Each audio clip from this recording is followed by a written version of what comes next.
வேலூரில் ஆட்சியர் அலுவலகம் எதிரில் விவசாய தொழிலாளர் சங்கத்தினர் ஆர்ப்பாட்டம். வேலூர் மாவட்டம் வேலூர் சத்வாச்சாரியில் மாவட்ட ஆட்சியர் அலுவலகம் எதிரில் தமிழ் மாநில விவசாய தொழிலாளர் சங்க சார்பில் மாவட்ட பொருளாளர் சாந்தி தலைமையில் ஆர்ப்பாட்டம் நடைபெற்றது.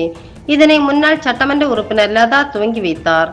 இந்த ஆர்ப்பாட்டத்தில் மணி, ரோசங்கர் உள்ளிட்டோரும் திரளான விவசாய தொழிலாளர்கள் பங்கேற்றனர். மத்திய அரசு மகாத்மா காந்தி தேசிய ஊரக வேலைவாய்ப்பு உறுதியளிப்பு சட்டத்தினை மீண்டும் கொண்டுவர வேண்டும். புதிய திட்டமான ராம்ஜி திட்டத்தினை திரும்ப பெற வேண்டும். கிராமப்புற மக்கள் பயன்பெறும் வகையில் 150 நாட்கள் வேலை வாய்ப்பை 200 நாட்களாக உயர்த்தி வழங்க வேண்டும். உயர்ந்து வரும் விலைவாசி உயர்வுக்கு ஏற்ப குறைந்தபட்ச கூலியாக ரூபாய் 700 வழங்க வேண்டும்.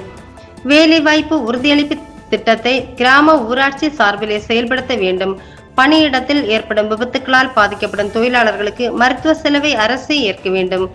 மேலும் உஜ்வாலா திட்டத்தில் ஏழை தொழிலாளர்கள் மானிய சிலிண்டர்கள் 9 பெற்று வந்ததை 4ஆக குறைத்ததை மீண்டும் 9 சிலிண்டர்களாக வழங்கிடக் கோரி புதிய கல்விக் கொள்கையால் கல்வி வணிக மயமாக்கப்பட்டு தனியார் மயமாக்கப்படுவதை கல்வியை மாநில பட்டியலுக்கு கொண்டுவர வேண்டும் போன்ற கோரிக்கைகளை வலியுறுத்தி இந்த ஆர்ப்பாட்டமானது நடைபெற்றது. இதில் திரளானோர் கலந்து கொண்டு கோஷங்களை எழுப்பினார்கள். தமிழக அரசு தீர்மானம் போடு, தீர்மானம் போடு. பிபிஜி ராம்ஜி சட்டம் வேண்டாம்.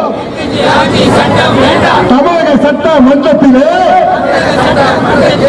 தீர்மானம் போடு, தீர்மானம் போடு. இப்போது நிதி ஒதுக்கீடு என்பது 40% மாநில அரசு வழங்க வேண்டும், வழங்க வேண்டும். மாநிலத்துக்கு நிதி சுமை சுமத்துகின்ற சட்டமான பிபிஜி ராம்ஜி சட்டம் வேண்டாம். தமிழக சட்ட மன்றத்திலே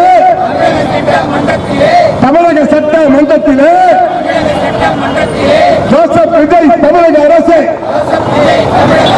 தீர்மானம் போடு, தீர்மானம் போடு. பிபிஜி ராம்ஜி சட்டம் வேண்டாம். பிபிஜி ராம்ஜி சட்டம் வேண்டாம் என்று தீர்மானம் போடு, போடு என்று தீர்மானம்